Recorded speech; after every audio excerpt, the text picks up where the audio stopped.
오늘은 네 번째 이야기입니다. 인간관계에서 부정적일 수도 긍정적일 수도 있는 호강 효과에 대해서 이야기할게요.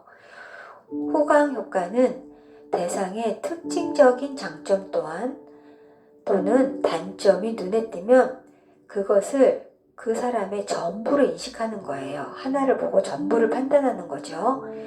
미국의 심리학자 손다이크는 어떤 대상에 대해 일반적으로 좋거나 나쁘다고 생각하고 그 대상의 구체적인 행위들을 일반적인 생각에 근거하여 평가하는 경향이라고 설명하였어요.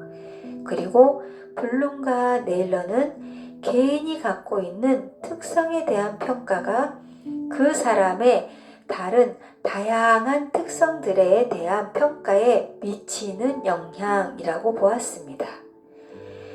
이런 형상은 다양한 여러 대상들에 대한 보편적인 생각을 제시함으로써 사람들이 어떠한 특정 대상을 어떻게 생각하고 받아들이며 평가하는지에 대한 설명을 제공한다는 점에서 중요성을 갖고 있어요.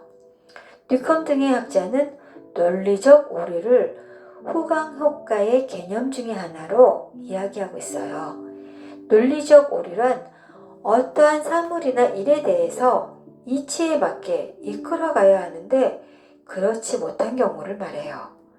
그는 이러한 호강 효과는 어떤 대상을 평가하는 데 있어서 어쩔 수 없이 발생하는 현상이라고도 하네요. 호강 효과는 하나를 보면 열을 안다는 말에도 포함되어 있는 것 같네요. 호강 효과는 외모에서도 많이 나타나는데요.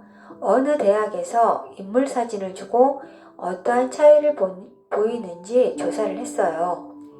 매력적인 사람과 못생긴 사람이나 대인관계의 자신감, 지적인 능력과 성실성, 적극성에 더 긍정적인 평가를 받는다고 하네요. 매력적인 사람이 이런 호강 효과는 남녀의 차별이 없어요. 즉, 어떤 사람이 매력적이면 그 사람은 지적이고 관대하고 성격이 좋고 집안 환경도 좋을 것이라고 생각하고요. 어떤 사람이 매력적이지 않으면 그 사람은 둔하고 이기적이고 성격도 나쁘고 집안 환경도 나쁠 거라고 생각하죠. 우리가 잘 아는 배우 정우성 씨 있잖아요. 그분 보면 어때요? 굉장히 집안 환경이 좋을 것 같잖아요. 근데 굉장히 어려웠대요. 그래서 햄버거 집에서 알바를 하면서 고등학교 때부터 그렇게 살았다고 하더라고요. 근데 외모 보면은 전혀 안 그렇게 느끼죠? 그리고 우리가 보는 이제 악역 배우 중에서도 정말 금수저 집안이 있더라고요. 근데 그 사람을 보면은 그렇게 느껴지지가 않아요.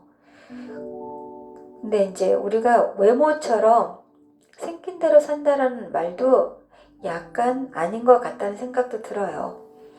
그리고 여자는 얼굴이 매력적일수록 사교적이고 자신감이 있을 것이라 생각을 하고요. 근데 정도 없고 허영이 있고 성격도 긍정적이지 못할 것이라고 보더라고요.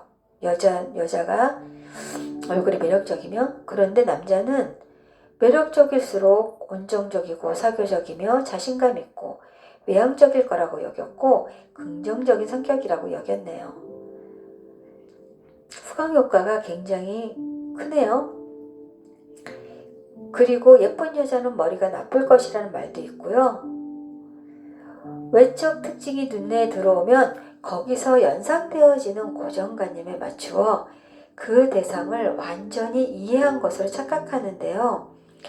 그 사람이 가지고 있는 한 가지 장점이나 매력 때문에 다른 특성들도 좋게 평가되어 버리는 것이죠.